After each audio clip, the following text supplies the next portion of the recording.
Hello dear student, this is Anjali Zahra. Welcome back to my channel. आज की class में हम डिस्कस करेंगे reasons for law of demand या why does demand curve slope downward. इससे पहले की क्लास में हमने स्टडी किया था meaning of demand, law of demand, then demand schedule, assumptions of law of demand, demand curve. ठीक है, तो आज की क्लास में हम कुछ रीजंस स्टडी करेंगे लॉ ऑफ डिमांड के कि डिमांड कर्व हमारा डाउनवर्ड स्लोपिंग क्यों होता है। ठीक है, लॉ ऑफ डिमांड देखिए, लॉ ऑफ डिमांड हमें क्या बताता है। Law of demand states that there is an inverse relationship between price and quantity demanded. Law of demand हमें बताता है कि प्राइस और क्वांटिटी डिमांड के बीच में इनवर्स रिलेशनशिप होता है, यानी कि प्राइस के इंक्रीज होने पर क्वांटिटी डिमांड कम हो जाती है और प्राइस के डिक्रीज यानी कि कम होने पर क्वांटिटी डिमांड हमारी प्रोडक्ट की इंक्रीज हो जाती है और हमारा डिमांड कर्व जो होता है वो डाउनवर्ड स्लोपिंग होता है। ये हम स्टडी कर चुके हैं लास्ट क्लास में। तो आज हम स्टडी करेंगे इसके रीजंस क्या है कि हमारा डिमांड कर्व डाउनवर्ड स्लोपिंग क्यों होता है। ठीक है, तो फर्स्ट रीजन है हमारा law of diminishing marginal utility. देखिए, जब हम मार्शल के कार्डिनल यूटिलिटी एनालिसिस करेंगे तो उसमें हम law of diminishing marginal utility के बारे में डिटेल में स्टडी करेंगे, बट अभी हम इसको थोड़ा समझ लेते हैं कि ये होता क्या है।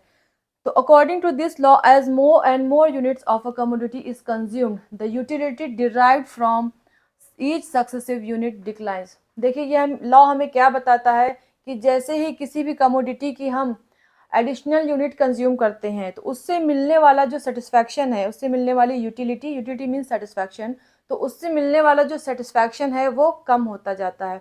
ठीक है, तो यही हमें law of diminishing marginal utility बताता है। फॉर एग्जाम्पल, सपोज आप बहुत भूखे हैं और आप किसी रेस्टोरेंट में जाते हैं और वहाँ पे आप एक बर्गर ऑर्डर करते हैं, राइट। तो जब आप पहला बर्गर खाते हैं तो उससे जो सेटिस्फैक्शन आपको मिलता है वो कहीं ज़्यादा होता है। क्यों? क्योंकि उस टाइम आप बहुत भूखे होते हैं।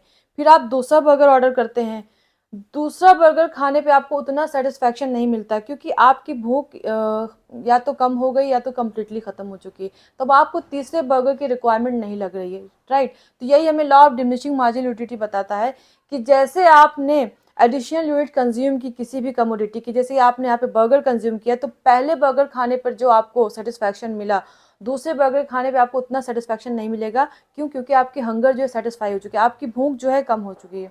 ठीक है, तो when consumer gets more satisfaction he will pay more. तो कोई भी कंज्यूमर किसी भी कमोडिटी के लिए ज़्यादा प्राइस क्यों पे करेगा?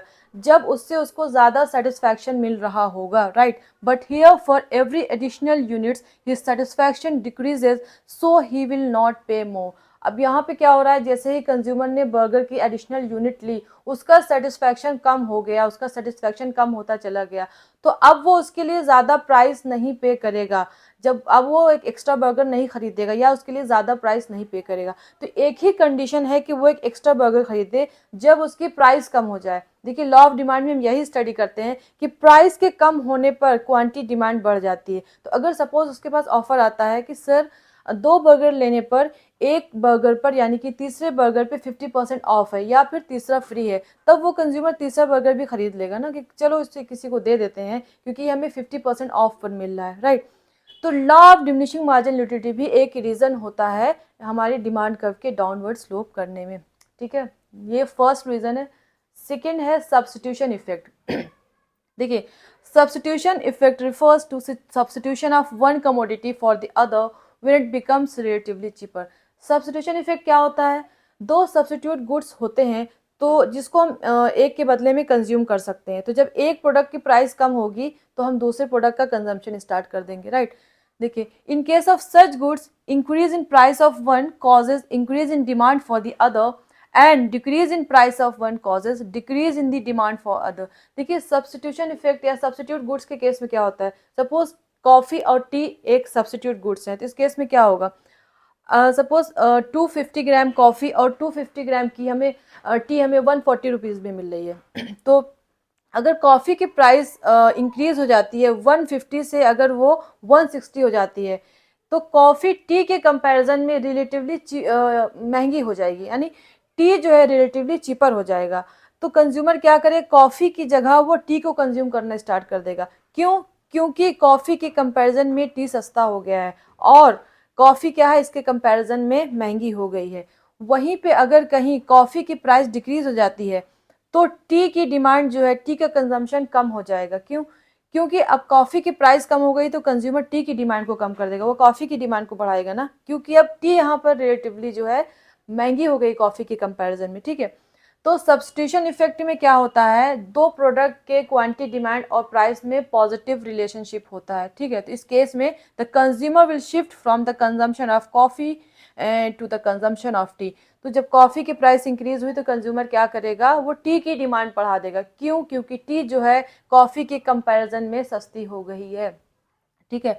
तो सब्स्टिट्यूशन इफेक्ट भी एक रीज़न होता है लॉ ऑफ डिमांड का, कि हमारा डिमांड कब डाउनवर्ड स्लोपिंग होता है, राइट। नेक्स्ट हमारा इनकम इफेक्ट है। Income effect refers to the effect on quantity demanded when real income of the buyer changes owing to change in price of the commodity। देखिए income effect क्या होता है, जब किसी भी प्रोडक्ट की प्राइस कम हो जाती है, ठीक है, तो कंज्यूमर की रियल इनकम इंक्रीज हो जाती है, यानी कि उसकी परचेजिंग पावर बढ़ जाती है। उसकी नॉमिनल इनकम तो उतनी ही रही, बट प्राइस के कम होने पर उसकी रियल इनकम यानी कि उसकी परचेजिंग पावर यानी कि उसकी खरीदने की क्षमता बढ़ जाती है, राइट। सपोज कोई प्रोडक्ट है, उसको आप 200 रुपीज़ से पहले परचेज कर रहे थे, अब उसकी प्राइस कम हो गई, अब वो प्रोडक्ट आपको 170 रुपीज़ में ही मिल रहा है, तो वो प्रोडक्ट क्या हो गया, चीपर हो गया, राइट।